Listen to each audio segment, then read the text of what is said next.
Hello from Bologna. It's great pleasure for me to officially open the BCBF special online edition. So let me tell you about this special edition, how we came to this decision. So as soon as we had to cancel the fair, we realized that we couldn't stay so far away from our community. So we decided to stick to our role and try to create the fair virtually online.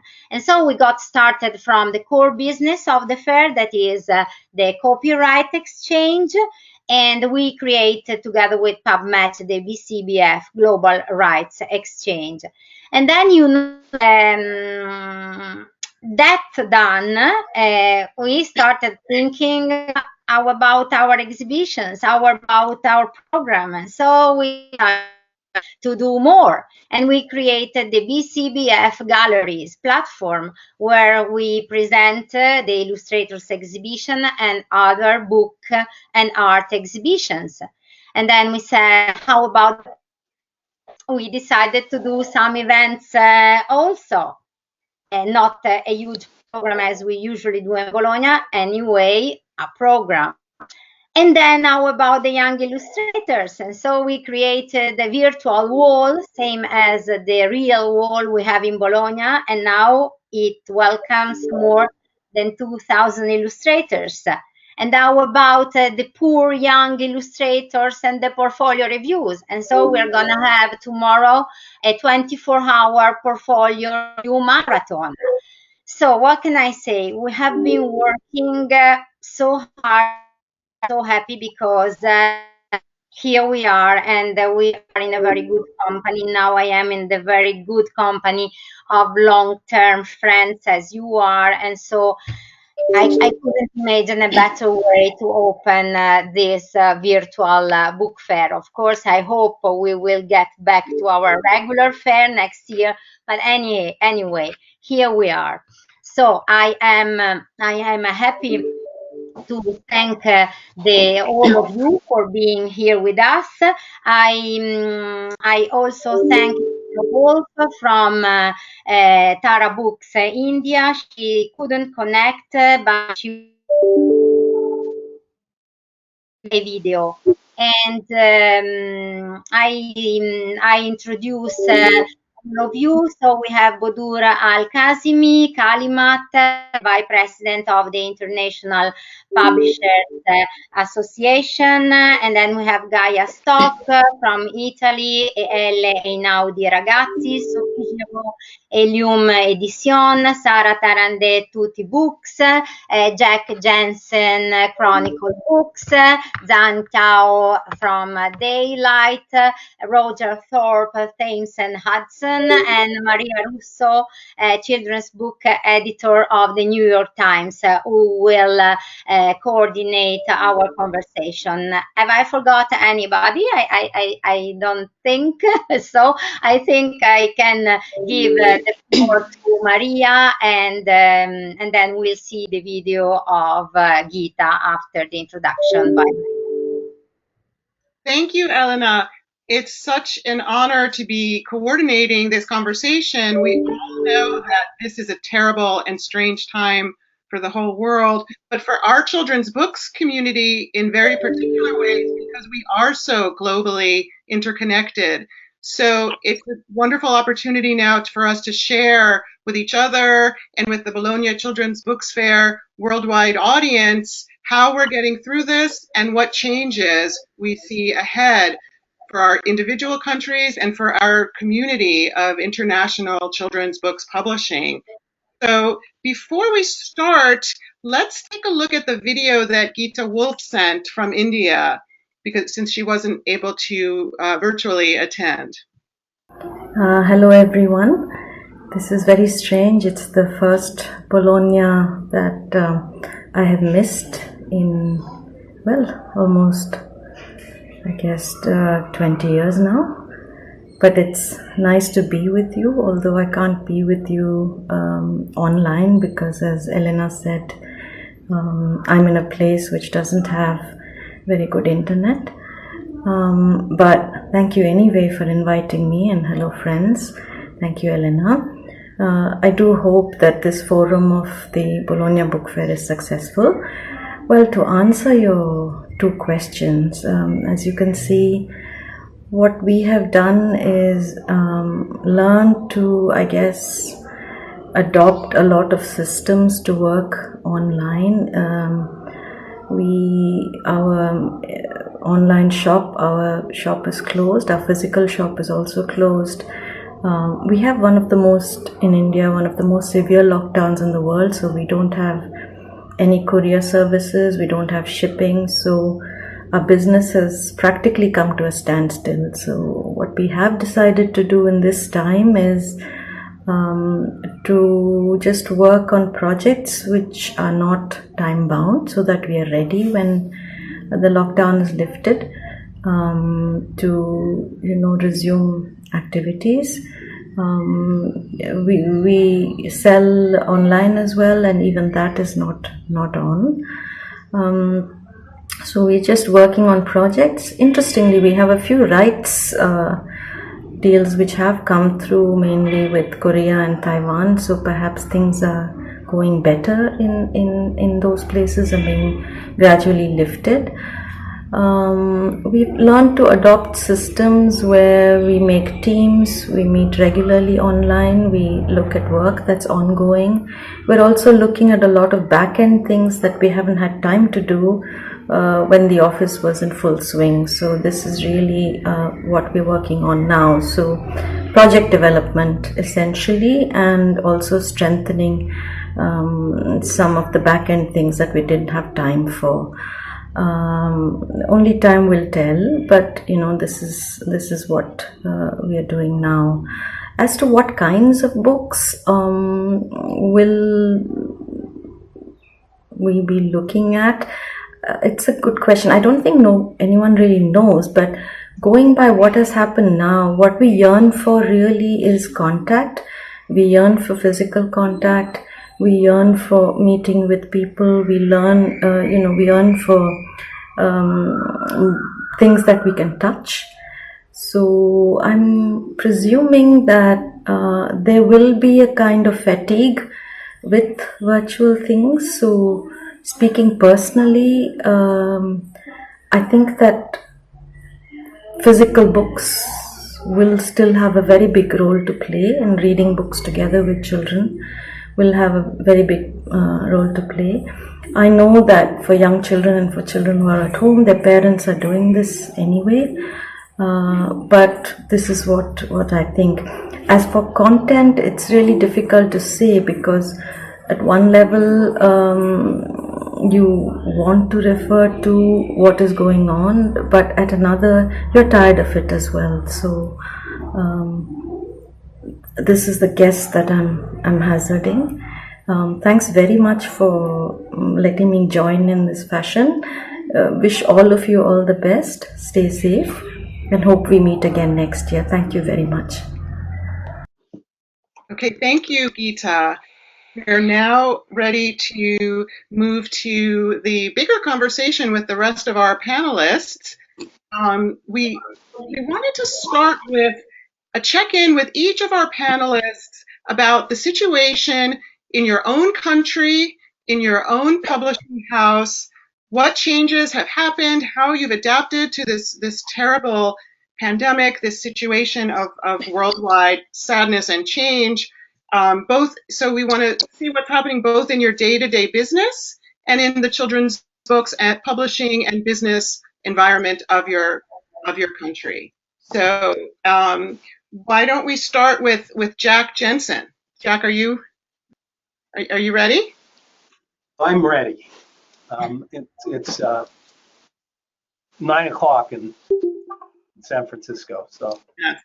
And my poor colleague in Beijing, it's after midnight. But yeah. First off, I'd like to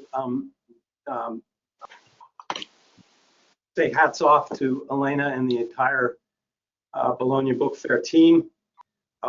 You always produce the most important and seminal event in the children's book world.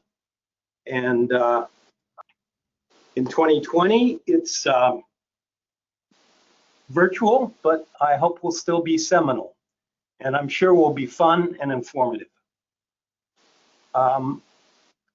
We at the McAvoy Group, which is the owner of Chronicle Books, but also of Gallison and Mud Puppy, and Gallison is now the #1 provider of jigsaw puzzles, and Mud Puppy creates a lot of children's activity kits. And then we also have a personalized book platform called I See Me, where you can go online and create a personalized book. That combined with the beautiful picture books at Chronicle Books has given us an extraordinary product offering in a sheltered world. So,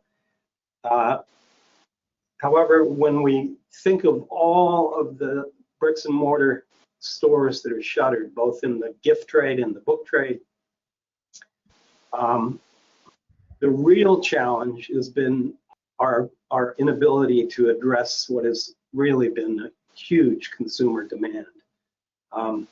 The requisite social distancing that the distribution systems have put in place have resulted in delays. And the largest department we now have throughout our company is customer service, dealing with the complaints that customers who have ordered online have because they have not been able to receive their books.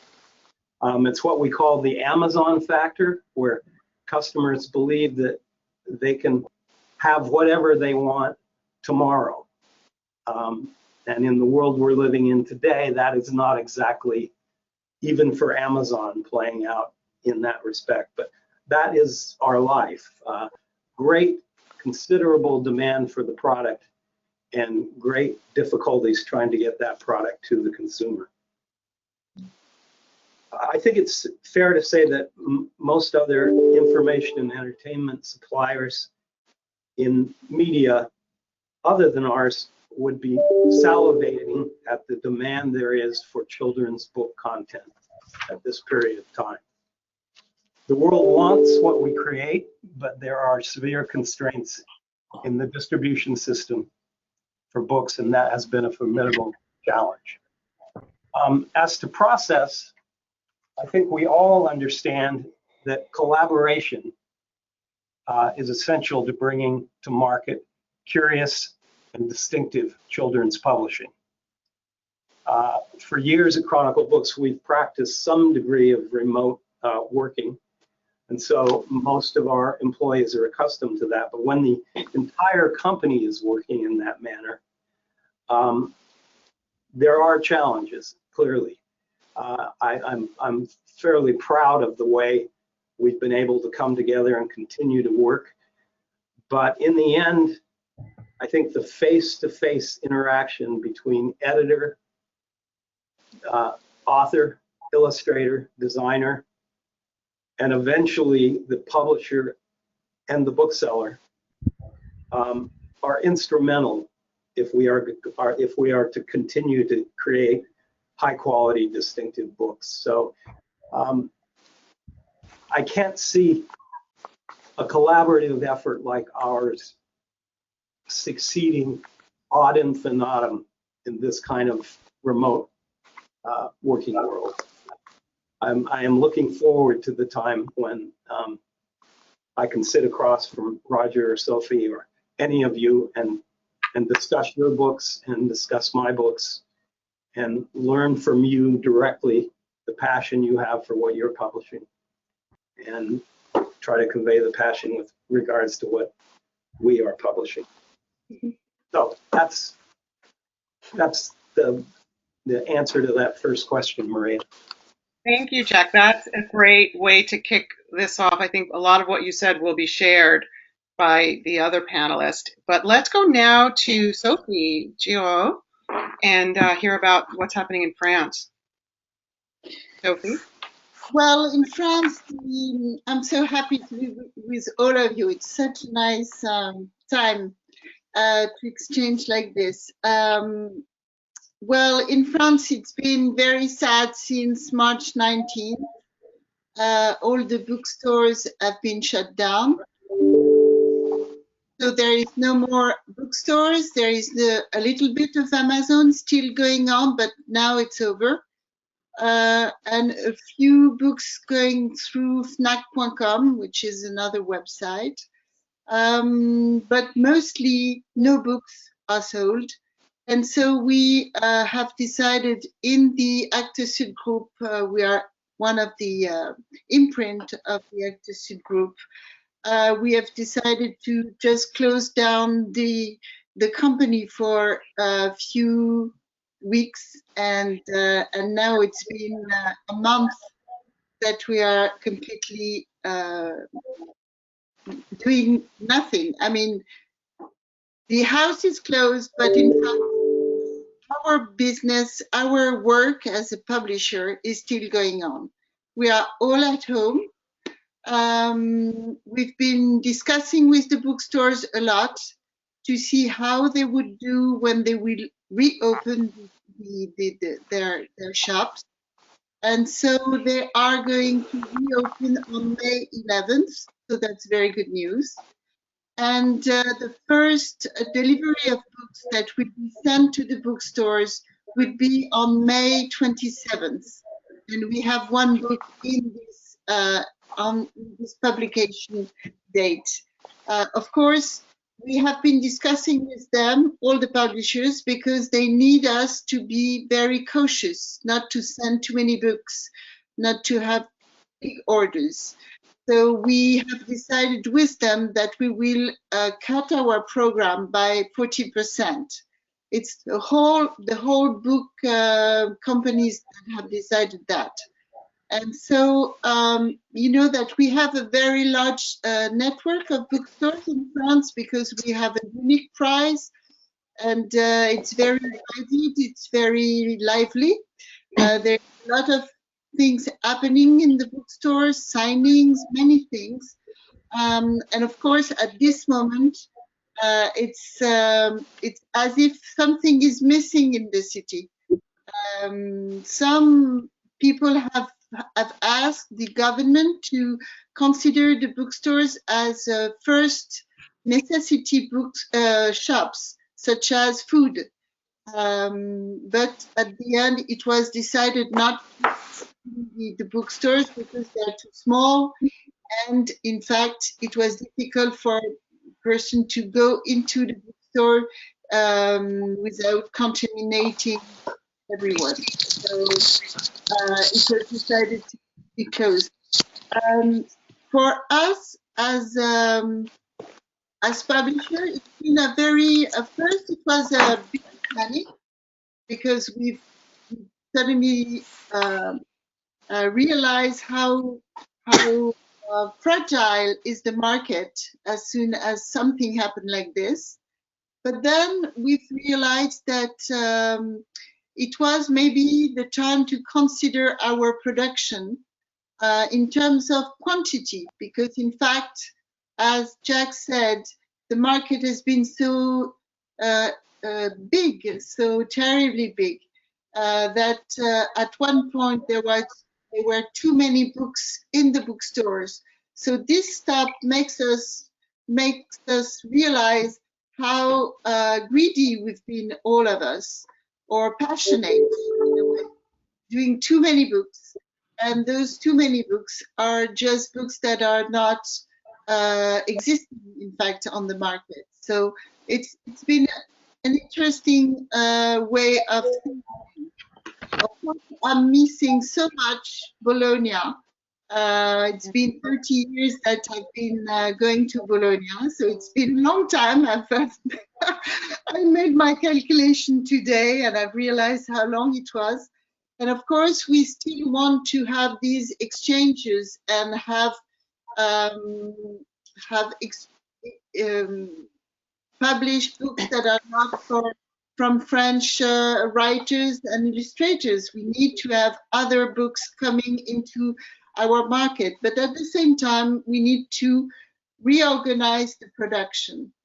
So that's one point that is interesting. But I've also enjoyed this time. I must say that it was also interesting to work in a very quiet time with my authors. We worked through Skype, through Zoom, through Teams, and another meeting possibilities. But it was also interesting because we had time to go further down in our books. No phone, no emergencies. Bizarrely, I think we have too many emergencies that we invent in a way. And this is because there are too many books. So we have always things to do. At this time, we really had time to consider our books in what they have to be. So I think they probably benefit from this time as well. But at the same time, what we must consider is that now our production must also awake the children to the new world. We mustn't go out of this crisis without thinking of what we published in terms also of what is into the book. So that's also another possible thinking that we must have at this time. Great, thank you, Sophie. And we'll come back to that idea later about what books children are going to need as we're working through this pandemic. But let's hear now from Bodour Al-Qasim from the United Arab Emirates. Can you tell us a little bit about what's happening by you? Sure. Thanks, Maria. And I'd like to thank Elena for organizing this virtual Bologna Book Fair. We have missed it this year, so thank you for bringing it back and allowing us to connect virtually. So I'll just introduce myself a little bit and then talk a little bit about the situation here. My name is Bodour Al-Qasimi. I'm the founder of Kalimat Publishing, which is a children's book publisher based in the UAE. I'm also the vice president of the International Publishers Association. So I'll talk a little bit about the United Arab Emirates and my region, and then maybe I'll talk a little bit about what we're feeling in IPA. So here in the UAE, and specifically in Sharjah, we were meant to be the guest of honor in Bologna this year. So it's with a heavy heart that we are not celebrating in person, but of course, we But you will next year. You will. Hopefully next year we will celebrate and enjoy the guest of honor program that the team has put together. And of course, the situation has affected us here in the UAE. We are under semi-lockdown, so a lot of people are working from home. And I've been talking to some of our publishers here, and what I see is, I will talk a little bit on the positive side, because I think we always tend to hear from the media a lot of the negative things that are happening, which you all know, and I think they're common amongst all of us. But I'll talk a little bit about what Sophie touched upon, which is that this is an opportunity for self-reflection and an opportunity for creativity as well. So in terms of our authors, I feel a lot of authors are using this time to really reflect and come up with such creative stories that we've been receiving as a publisher in the UAE. And of course, in IPA, we represent all the publishers associations around the world, and we've been checking in on them to see how they're doing. A lot of them have lost a lot of business due to the cancellation of book fairs. And they're looking for solutions, and I believe that digital is going to be on the rise, and that's something that if you were nervous about it before, there's no time to be nervous now. You just have to go for it, and this is a chance to really embrace digital and really use this as an opportunity to go into that space and explore and really come up with new solutions, because that's what we need right now. We need to reinvent our business models. We need to think of new solutions that will take us to the future. Okay, Do you want to? We'll come back to all of those excellent points about the future later. But thank you so much, Bodour. We now are going to hear from Roger Thorp in the UK. Roger, can you take it from here? Yeah, absolutely, Maria. It's great to be with you, and thanks so much, Elena, and all the Bologna team for organising this. As Jack says, Bologna is a model for everybody, and it's certainly been an inspiration for me. I'm at Thames and Hudson. I'm editorial director for the art and the children's list at T&H. We've seen a big, we've had to sort of rethink the company in a way. Crucially, as everybody else will have experienced, we've had to move the whole office online. That means a lot of people have moved out of a central office, and we're all now working in a digital environment. And that's a big change, but we've managed to make the shift. And it seems to be now, we've had just about over a month of lockdown now, and we're now in position. We're managing to connect and carry out things as we did before. The closure, as Jack said, of the bookshops, and particularly with us, the museums and galleries as well, has really meant we've had to rethink the program. We've looked at the whole program we've got going forward. We're publishing about 200 books a year, and within that, about 30 within the children's list. But that means we're rescheduling. We're looking at the price. We're looking at the print runs. We're negotiating with the printers, and we're trying to do all this in consultation with authors, so that they're working with us and we're working with them. We've had to take we've used what government support there is. In the UK, there's been a scheme called furloughing, where the government will pay 80% of a salary, and in a number of our colleagues we are taking that, so that it's in terms of cash flow, keeping the company working on a reduced immediate program where the books are going further ahead. And that's very short term, but it's a helpful opportunity that we're making the most of. And then everything moving online has meant that we're able to work particularly with authors who already have a base online and doing activities through social media and so on. So for us, there's authors like Yuval Zomer, who's a great Israeli illustrator, done 5 lovely books with us, big books we've done in many languages as well, with colleagues discussed through the Bologna Fair, big books of blooms. Everything begins with B: big book of bugs, big book of blooms, big book of bugs, birds, etc. And he's done great. He's done also activity books, and the activities has really picked up at the moment. So the fact that those are out there with people and they're still getting them, and he's then showing how you work those activities online, and then that connects with the books. Somebody like Jen Campbell has done a great series of books with us about a flying bookshop from a dragon called Franklin and his friend, a little girl, and she's just a great storyteller, so telling things online and engaging with families that way. And then also, of course, the educational side has really been strong over here, and people are now no longer at school, they're doing everything online. So somebody like Carrie Herbert has written a book about artists, We Are Artists, all women artists, that she's presented. She's telling the story of Frida Kahlo to young children through online. So that kind of way of working, marketing, is up and running. We're also an independent publisher, which I've always thought is a very good thing, and we're working particularly with the independent book trade to make as much as we can help them. It's a two-way thing, so they're looking for better terms, and we're working to try to support them and keep their businesses for the long term. And the other element particularly is rights, and as Elena and the whole team, Bologna, we've got an international, you're maintaining those opportunities for rights sales, and we're very much doing that. And we're a publisher who publishes both books which we sell through into other languages, and we take a lot of books from other languages into English, and those conversations are carrying on online. So that's a quick summary of where we are. Oh, thank you so much.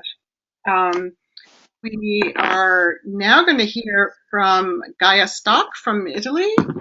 Gaia, hello.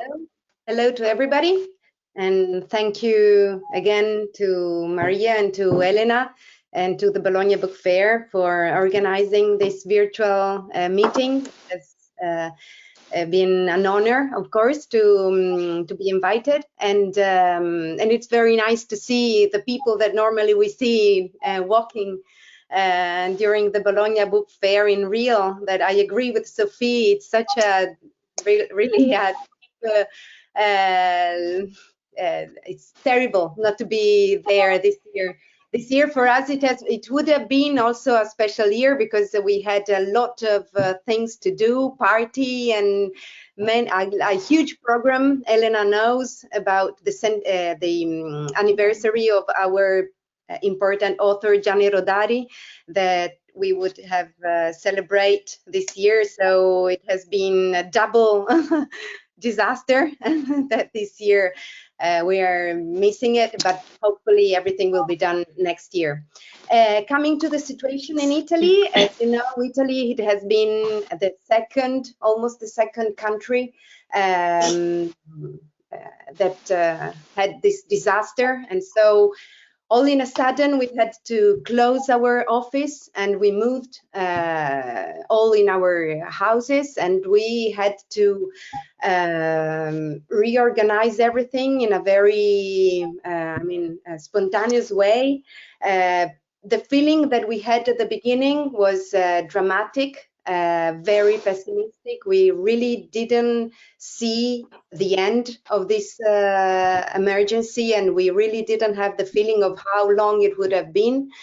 And the first time we really forgot all the commercial issues, and we spent our time in thinking about the program of the publication for the second semester of the year. And I have studied well the publishing overview that has been published by the Association of the Italian Publishers, that has asked for every week to the publishers in Italy to reply to some questions about the publishing programs we had and the feeling we had. And so in this publication, it's clear that everybody had the same feeling we had. So at the beginning, we were completely worried about everything, and the decisions were to cut enormously the new titles of the second quarter, the second third of the year, and the third. Now it has been changed a little bit because the plan is to keep alive the new titles that we are going to publish during the end of the year, so for the Christmas period. And probably the publication that we had in plan for the mid-year are going to suffer more. But in total, probably the new titles that will be cut off are 65%. In our the new titles, okay, no reprint. In our catalog, probably we will cut 25%. But in any case, I think that this exercise that we made this year, we will do it also in the future, becoming more selective in the choices.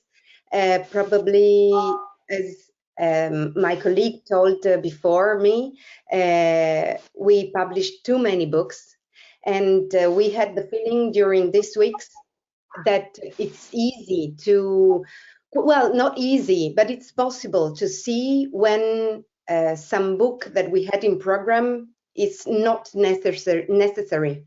And we really have to feel that some books are really important to be published, also for the content and for the publishing program for us and for the market, and also for the foreign markets. Of course, another point that it's important to say is that also if all of us, we are going to publish less, we will buy less the foreign rights from our colleagues. And so, of course, we will suffer also in that sense. Probably next year, our foreign rights sales will be less than this year. So all the balance will be studied, of course. But just one thing I would like to add, coming to Italy, is that it has been very interesting that a group of persons invented a system of a very spontaneous system of selling books from the bookshops door to door, with a delivery paid by the publishers. It's called Libri da Asporto, and it has been very, very successful. We have paid a lot of deliveries, and the bookshops are very, very happy about that.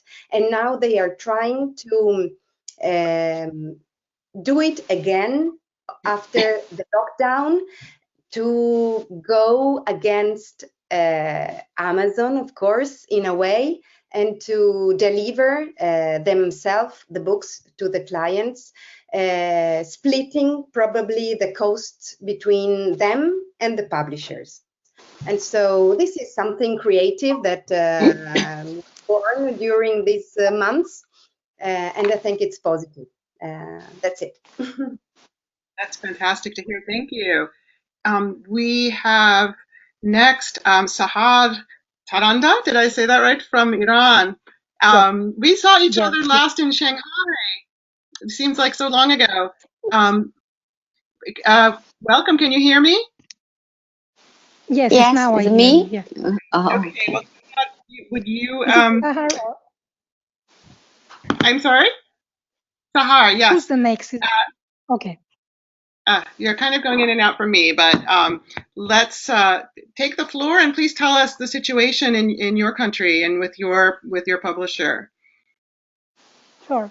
It's great to have this opportunity to meet all of you. So hello to everyone, and thank you to Bologna Book Fair, especially Elena, because I can imagine it's really hard work to gather all these people and do all the activities from home and online. So, and it's really exciting. It's really new experience for me to have a e-book fair and virtual meetings and this kind of conversation. So thank you very much to all of you in Italy. I'm Sahar Tarhandeh from very small independent publishing house in Tehran. First, I want to tell you about Iran's situation, and then a little bit about TUTI Books and what we are doing there.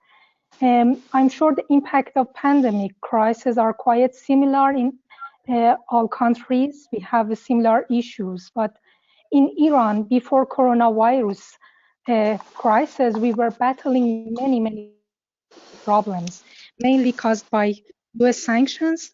We had a shortage of supplies and materials for printing. For example, we cannot find paper or ink as much as we want to have, or we don't have any varieties, and lots of financial problems and difficulties because our currency is dropping against dollars. So it's very difficult to do any international business, and lots of banks, international banks, are not working with Iran. They are not allowed to work with Iran because of the sanctions. So we had this kind of problems, and on top of that, coronavirus happened to us. So it hit us very hard in Iran, and we had I think after China, we had lots of problems in Iran, and we had semi-lockdown. It's reached us in a very tense and crucial time. It was the end of our year and the beginning of Persian New Year, and it's in business-wise, it's a very good time to sell, but we totally lost that time to do our sell and market. And now we are near 3 months that we are at home. And we also, Tehran Book Fair postponed and probably will cancel.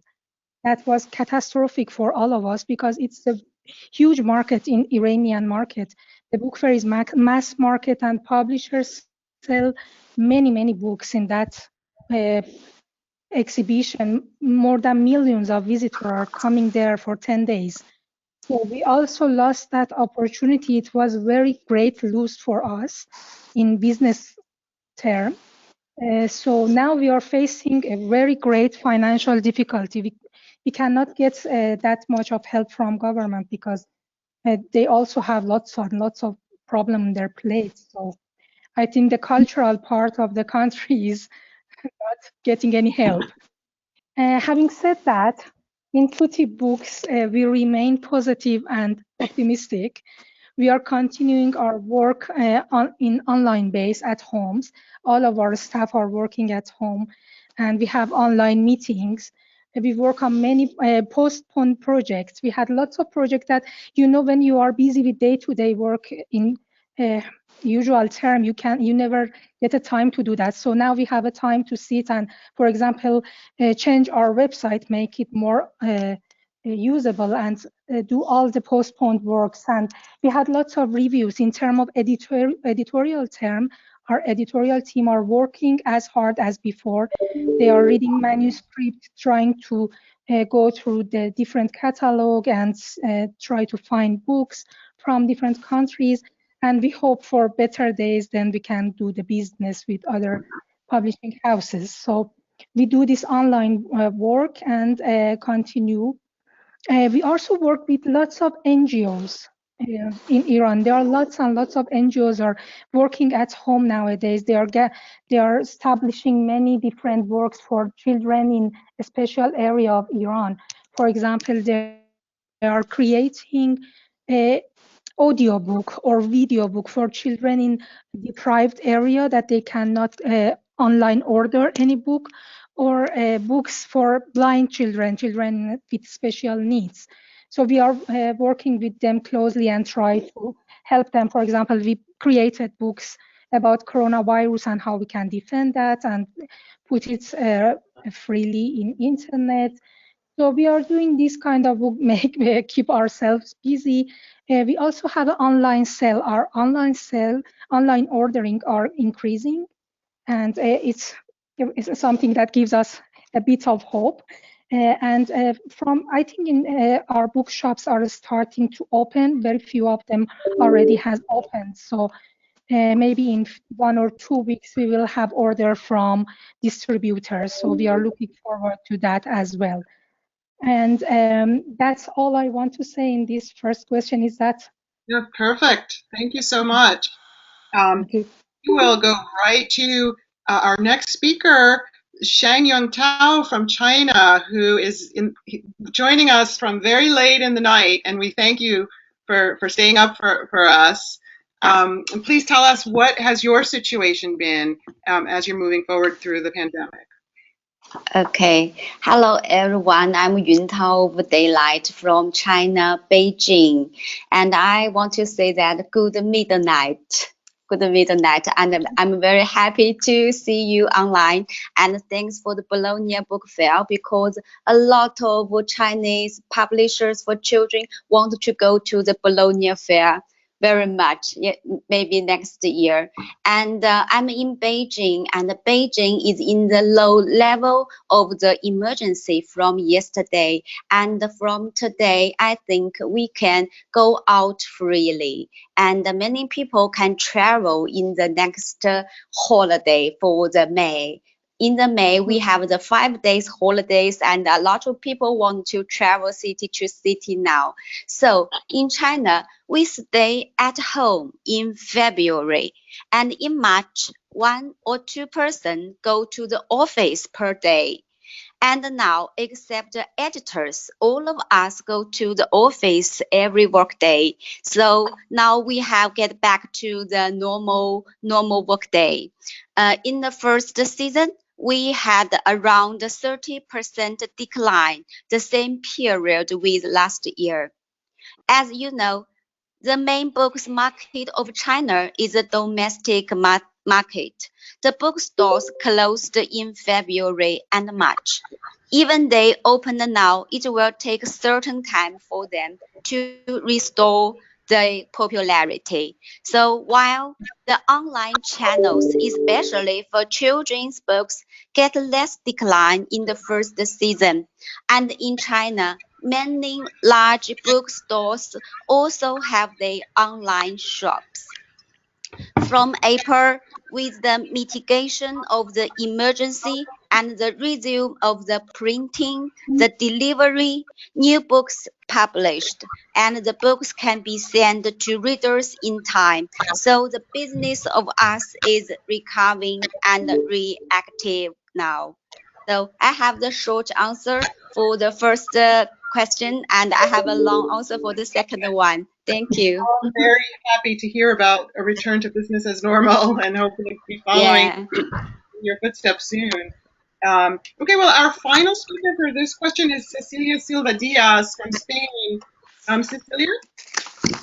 Hello to everyone, and many thanks to the organizer for the invitation to participate in this wonderful meeting. I'm very excited. In Ediciones Ekaré, our day-to-day has changed a lot. We are a small-sized publishing house that relies on its backlist, and we have very few new titles every year. We obviously have had difficulty to distribute these new titles throughout Spain and Latin America as well.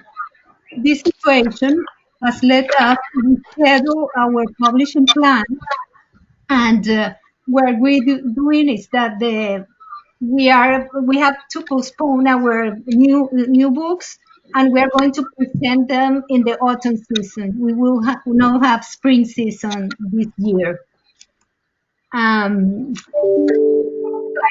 We have been working very actively and in a very creative way. In our regular online meetings, because we cannot go out and we haven't started going to the office, there is a lot of reflection going on. We are thinking a lot on readership and in new ways to promote books with different readers in mind. We finally have found the time to trace the route the books have taken over the years and the responses they have had from the readers. For example, we have been thinking on the reasons for low sales in the case of some books. We still believe in them. We strongly believe in them.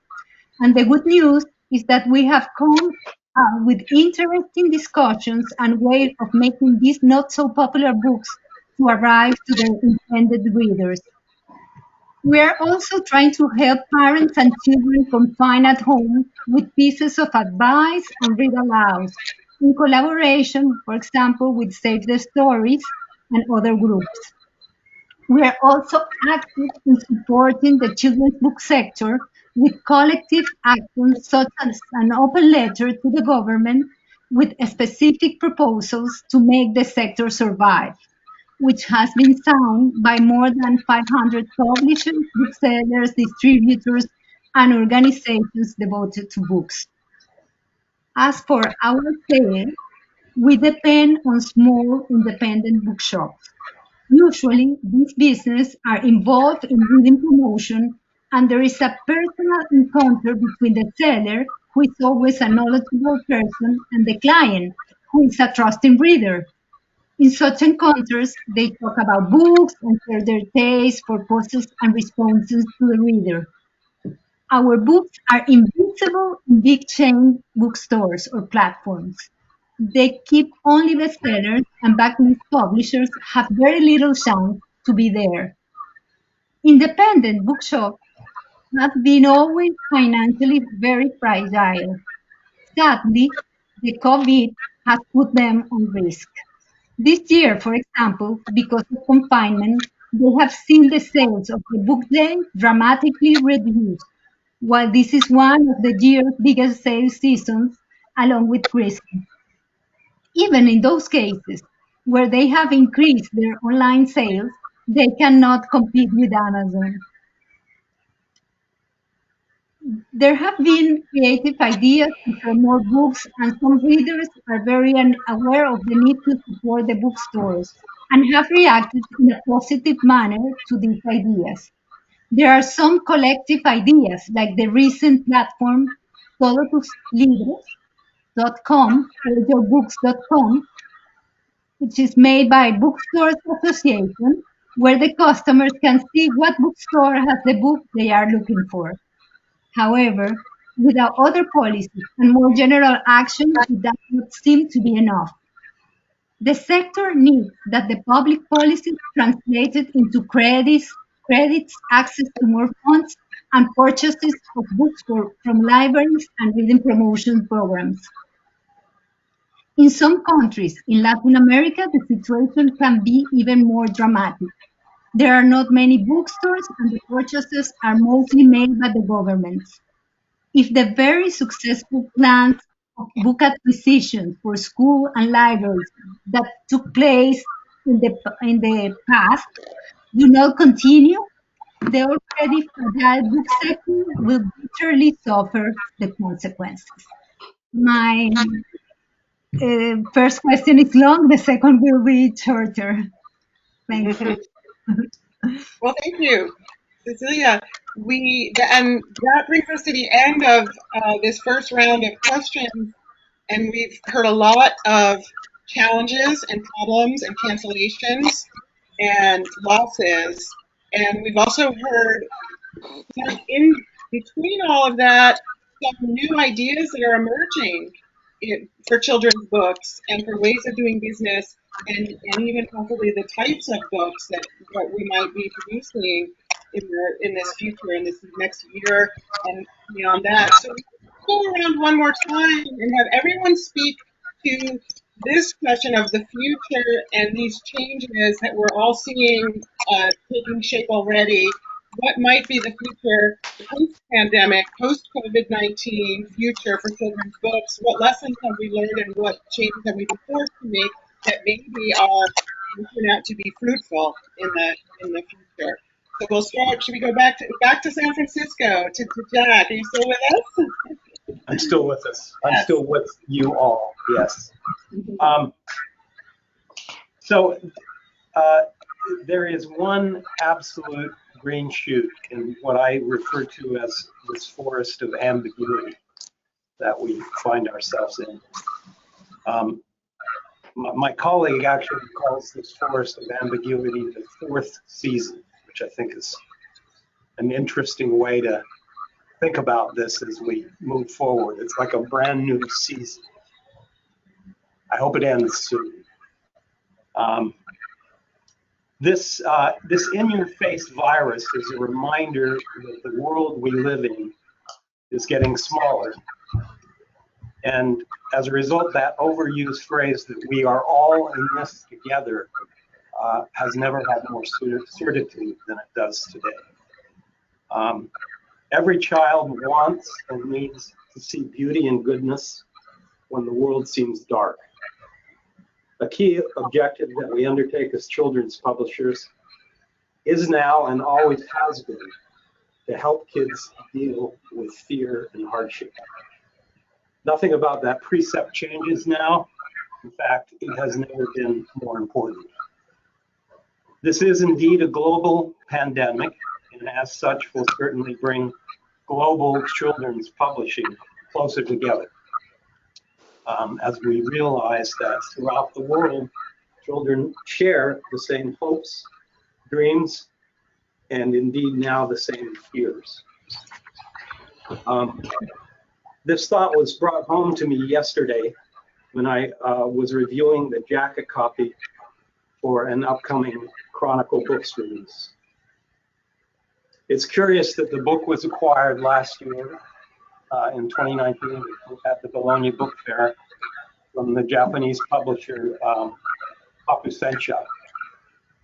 It is titled "There Must Be Something More Than That," and it's authored by Shinsuke Yoshitake. The jacket copy was composed in the fall of 2019, and it reads as follows. There must be more than that spins out scenarios that are at once reassuring, ridiculous, and the reminder that we all have the power to choose our own mindset.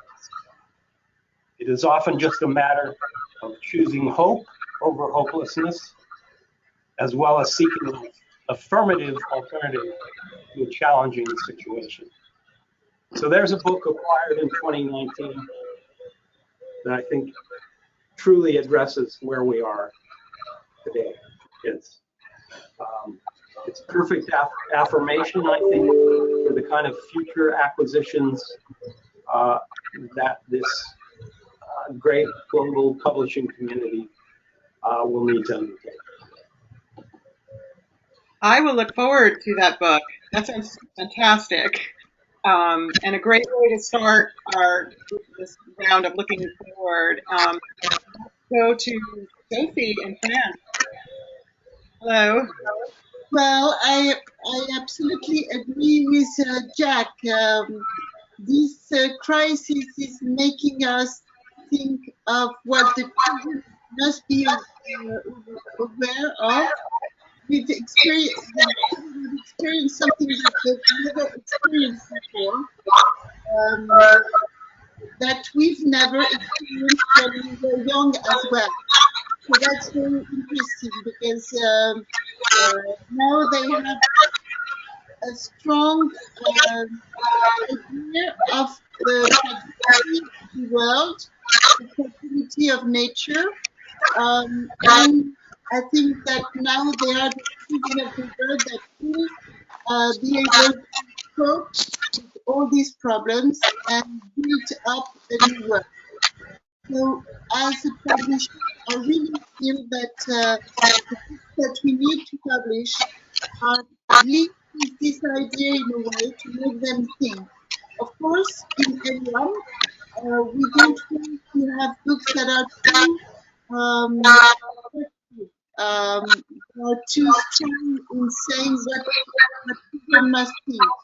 But we want them to experiment more in the book. The thinking they need to. For example, we have this book about the forest. It's a pop-up, and the forest is attacked in the book. And at the end of the book, the child is able to pull a tab to rebuild the forest. So that's the kind of experiment that we want to have the children. We want the children in the books, and it's not only theme. It's a question of contemplating the nature, contemplating the world around us, and be able to enjoy it as it is without having something more, as Jack said. And in fact, when we reorganized our program for the next season, we absolutely decide to also do a focus on the book that was previously published, not this year, but even in the last year, and see what books could also make them think. We found that 9 books of ours were interesting in these terms. There was one book which was just published before the crisis, which is a novel about a conference between species, a conference as if it was a NATO conference, but it is between animals, and it's a little girl who is representing the human being, kind of Greta Thunberg type of a little girl. This book is really a book which explains that now we have to share the world with animals, with other species. And then we have these books that were before even, that are interesting. So for our booksellers and for the new season, we organized a program between new books and old books, a kind of vintage books we feel could be interesting for children. We also think that it is not it is important to keep the paper. A lot of people think that now we will do more numerical books, but I don't think so. I think that the children during this crisis have been a lot behind screens. And now the parents want them to experiment the book in another way. And what is very important and what they have experimented is the reading, the parents reading the books to their child. And I think that probably this will go on for a long time. It is an important part that we are fighting for. And I think that the book, this very well designed object, the book, the not ending object, the absolutely ecological object will be the object of the future, in fact, because of its simplicity, because of the time also that we share, because we don't, a book, you can read it fast or you can read it slow, you can go back to a book, you can go back to an image. And I feel that in the books that I want to publish in the future will be more and more in this sense a book of time, a book of moment that we share with parents. That's wonderful. And you had mentioned earlier the sense that it might continue, that your choice now to publish many, many fewer books might continue. You'll be, have a small after. Yeah. Well, in fact, in the Hélium, we're not publishing many books anyway. We're publishing 30 books a year, usually. I think that in the past, there was 1 year we went to 36. But I think that if we go to 25, 28, it will be better. Better for us and better for the authors as well, because it is important to fight with the good books. Right. It is more important to be able to do one book which is going to be important, successful, long seller, than to publish. So it's also another question. Yeah. And then oh, I'm sorry. Do you have one more? And then we have the booksellers who want us to be cautious. So we need to be cautious. Right. Okay. And next we have Bodour, and you have already, hello again. You've already spoken a little bit about some changes you see happening in terms of digital and more embracing of digital formats. But I'm sure you have much more to tell us about what you're seeing for the future now in the post-pandemic future. Yeah, I mean, I loved hearing what everybody was saying, and I was agreeing with a lot of the thoughts that were shared.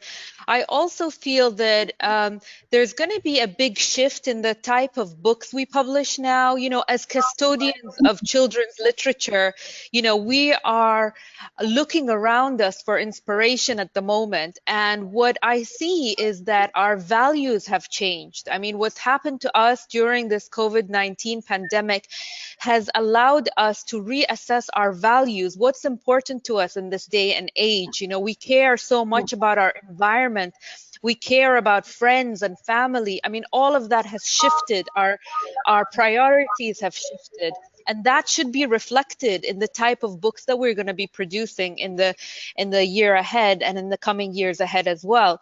I think the content that's going to come out of this is going to be very rich. It's going to be very important to take us into the new world that our children are going to be entering. It's going to help them understand what is important, what we need to look after, and it's going to help open up a lot of doors for them so that they could be, you know, looking after this planet in a more conscious way. Apart from content as well, I spoke a little bit about, you know, the way we're going to be consuming this content. It's going to change a lot. So I see digital taking, you know, a bigger role in our lives now, and a lot of publishers, as I mentioned before, who were reluctant to make that move are now considering it seriously. I also see a big shift in educational publishing, because that has showed our weakness right now. A lot of kids are at home being homeschooled, and the content is very weak and very, I would say, non-engaging. And so I think that the educational publishers now are going to be looking around and trying to create more engaging content for schools specifically. Thank you. Yeah, the parents will like that. The parents who are like me, who have children learning at home now, that would really appreciate some more of that material. Okay, let's go back to Europe now, to Roger. Hello, Roger. What are your thoughts on the future? Hi there. Yes, it's really fascinating to hear people's perspectives, and I think we're sharing a lot of those views of where things are going. There are four key areas I thought I just from our perspective in Thames and Hudson list, where we are active, and we seem to be publishing books which seem particularly relevant at the current time, and we think will continue to be so, and as things change in the future. The first area was one which particularly Jack picked up on, which was books that respond to a child's emotional needs and challenges.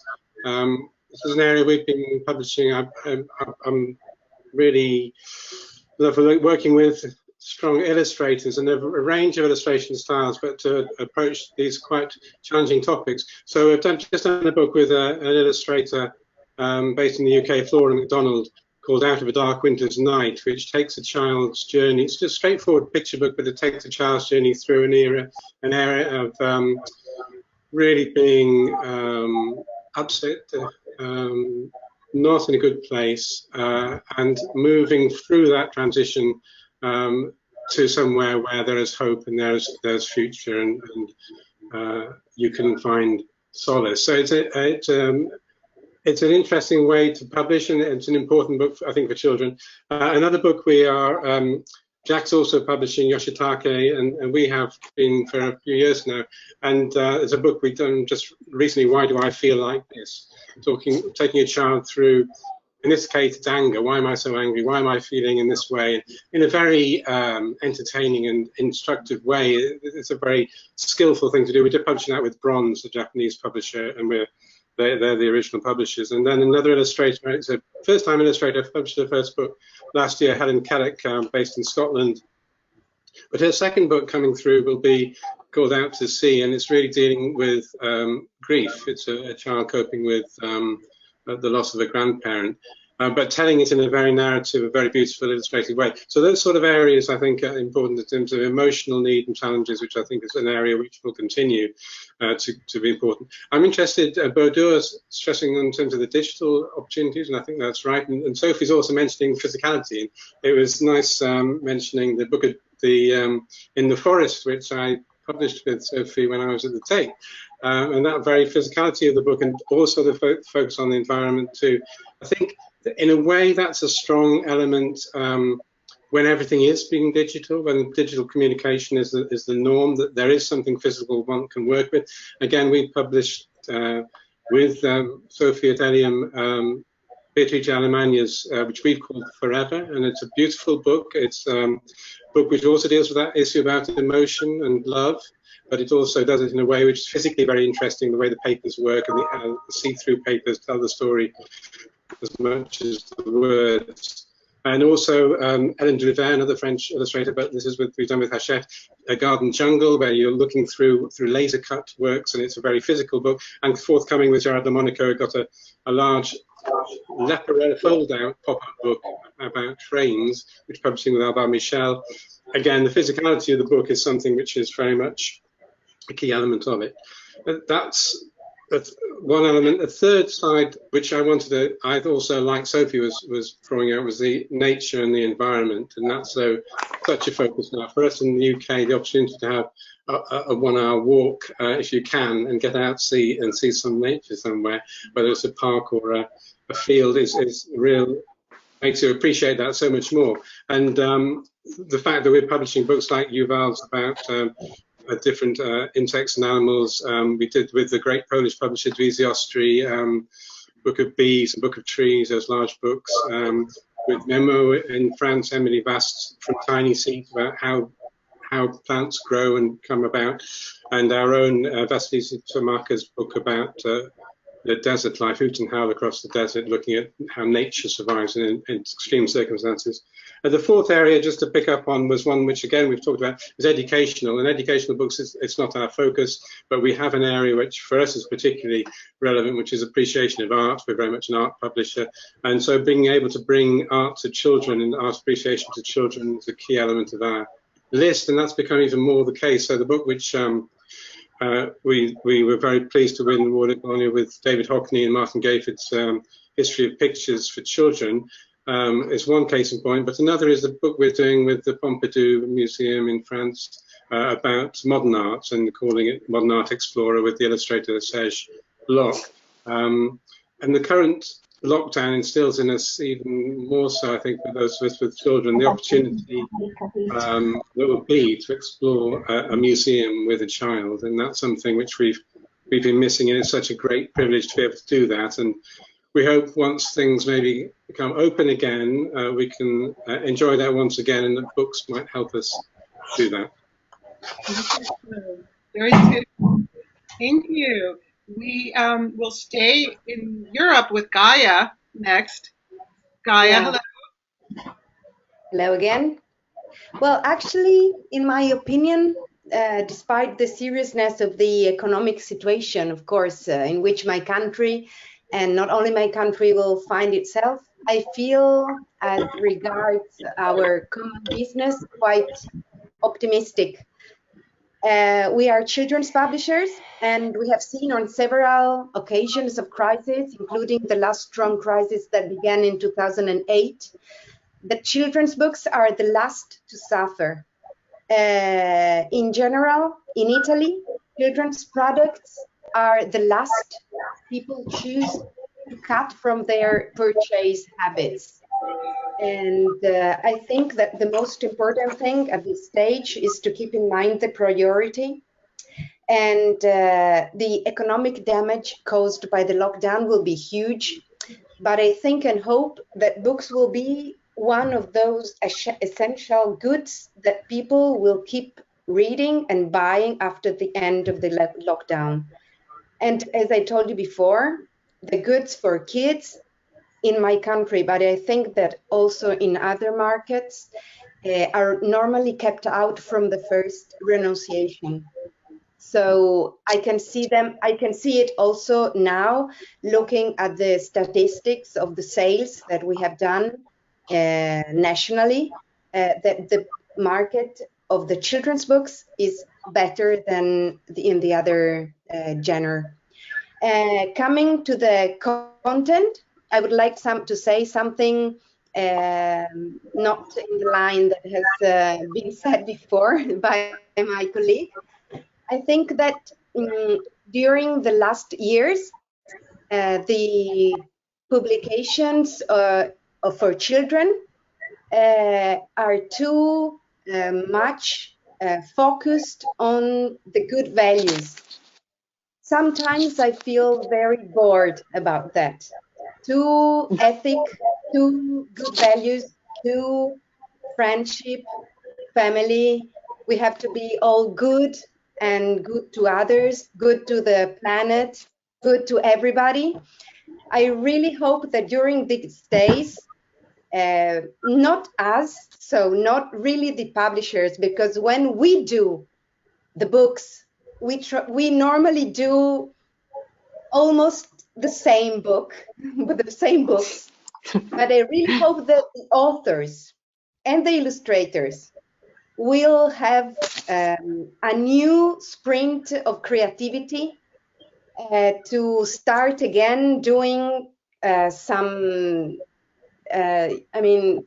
new classic books with a new creativity that it's not our role to have. I mean, it's their role. Sometimes in the children's field, the publishers are too present. And so I really hope that it will be the author's turn now to be more creative. That's it. That sounds amazing. A call for more mischief when we go back to normal. I think we could all appreciate Gaia that. has gone over to the other side. We'll see. Well, thank you, Gaia. Sahar in Iran now. Can you tell us a little bit about what you're seeing going forward in the future? Oh, sorry, I have to change my seat. That's why I closed down my camera, because my laptop was dying. So I need to sit near the electricity. It's really great to hearing all of your thoughts and ideas about this upcoming situation. I think in do you have my sorry? Do you have my? Do you hear me? We can hear a little slow, but it's yes. okay. Can you hear us? Okay. Yes. Now I have your voice. I think after pandemic, I think we will face a financial crisis. As I said, it's going to be really big crisis. So number of new titles will reduce. Maybe in our company more than 50%.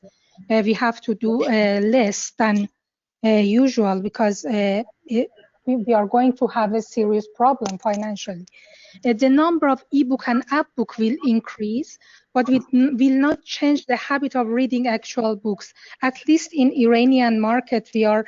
I think people still love to have actual book. They are not that keen of ebooks, especially in children's book industry. E-publishing will be an option, not obligation, but we already have. But physical books will publish and loved by readers, I'm sure.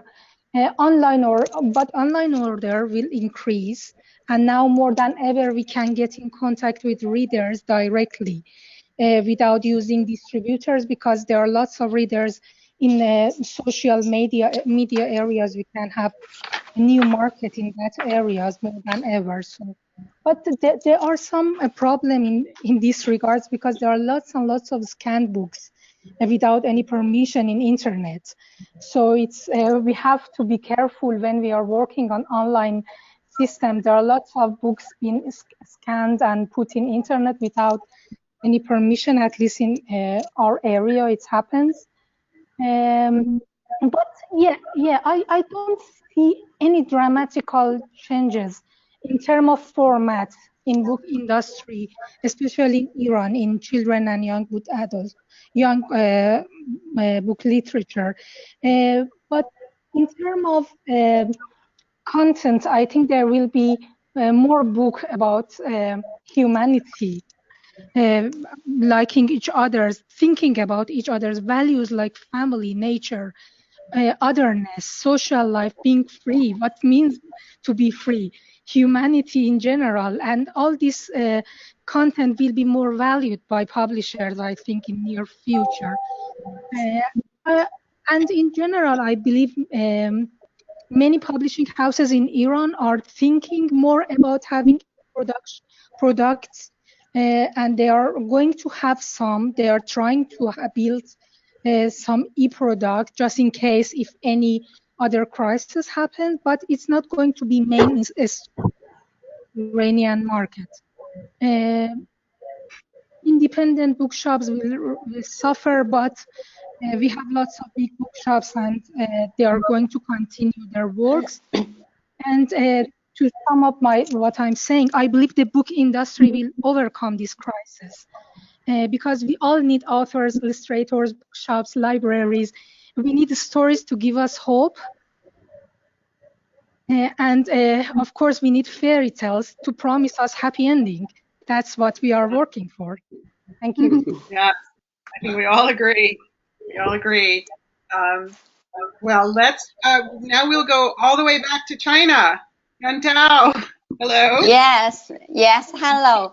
And now in China, Yes, I have to say, a consensus has been reached among the publishers that the adaptability to online channels should be one of the most important criteria, from content to marketing and to distribution. With all the new modes and platforms showing up during this time, we can say a new trend is emerging in China. As for Daylight My House, the latest works of well-known authors have always been our highlights. In the past, after books are published, reviews and the display and events in the bookstores are the major steps in our marketing plan. While in the emergency time, turning marketing and distribution online becomes the only thing we can do. So besides the articles, varying creative short videos fit more with the habits of users online. Live streaming delivered by authors or editors has also developed into a new trend. Around the April the 23rd, the World Book Day, almost all of the Chinese publishing houses took part in promotion and sales while streaming. Daylight My House has made nearly 50 short videos and held more than 10 live stream shows from March. Apart from the traditional online distribution platforms, social video platforms provide us with a new space for book promotion and even for sales.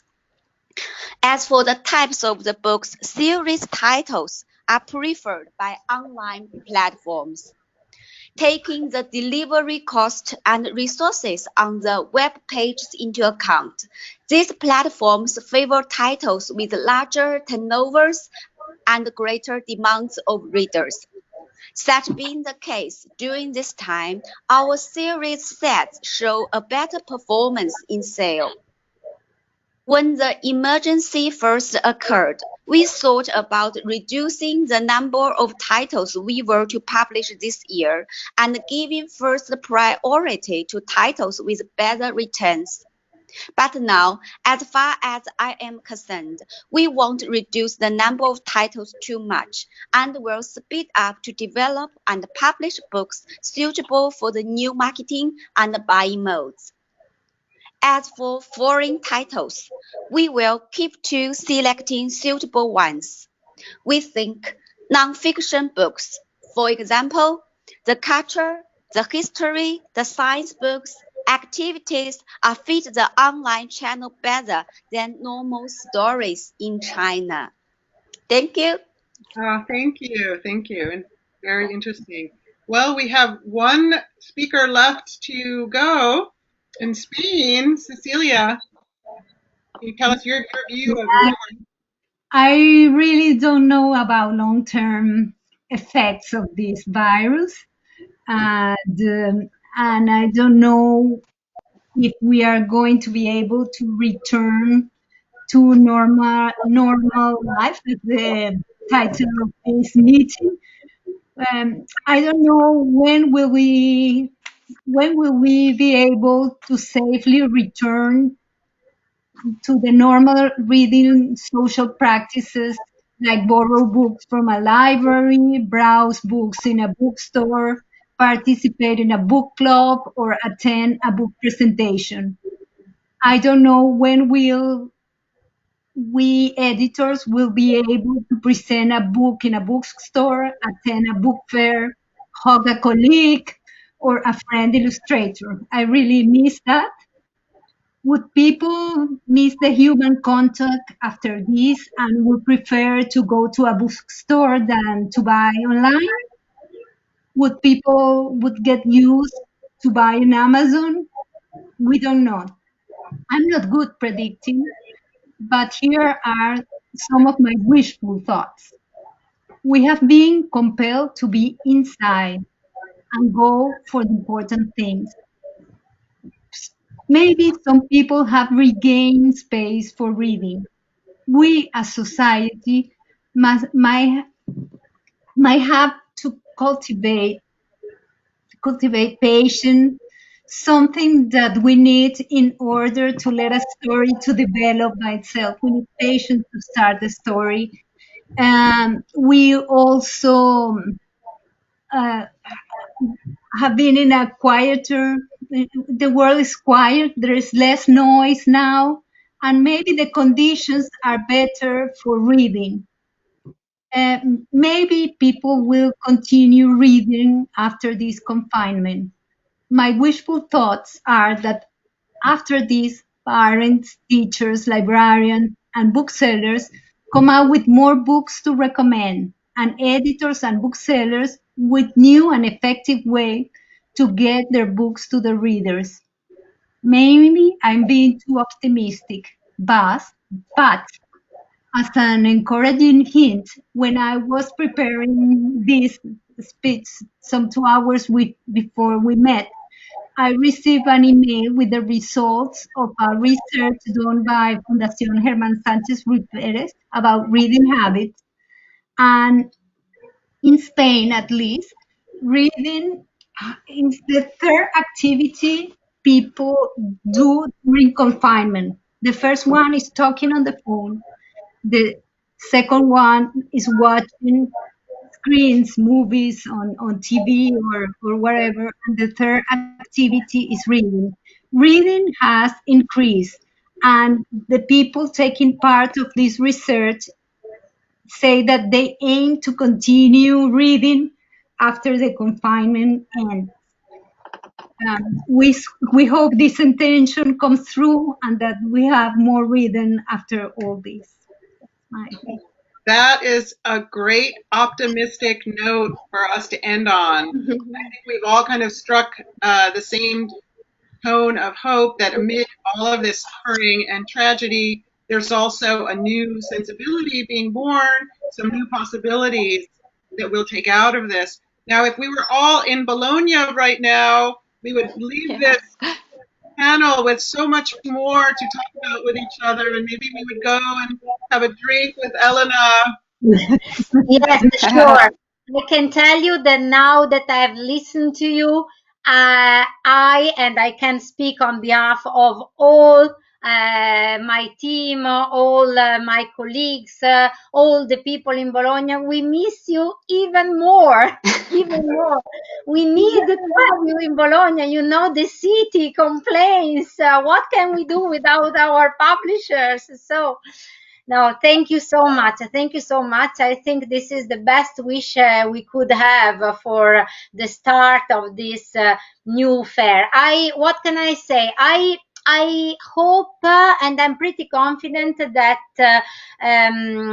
this way of talking, this way of working also online, also virtually, can integrate with the traditional meetings, which I still think that are the most important thing, but I think that we can also learn and increase even more our reach to each other, working also in this way. So I am very optimistic always for in any situation.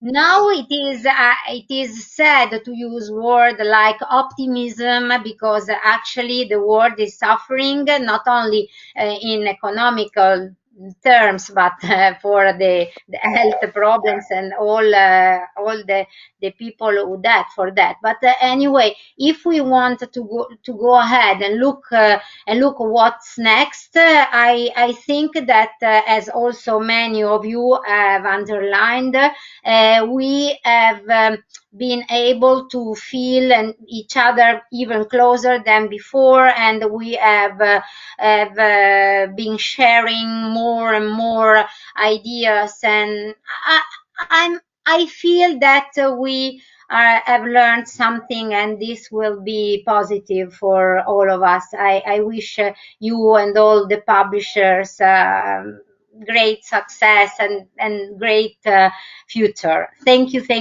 so much. Thank you. Thank you. Thank you. Thank you. Thank Bye. you. Bye bye. See you in Bologna. Bye. See you. See you in Bologna. Thank you, everybody. Bye That bye, was everyone. great. Thank you, everybody.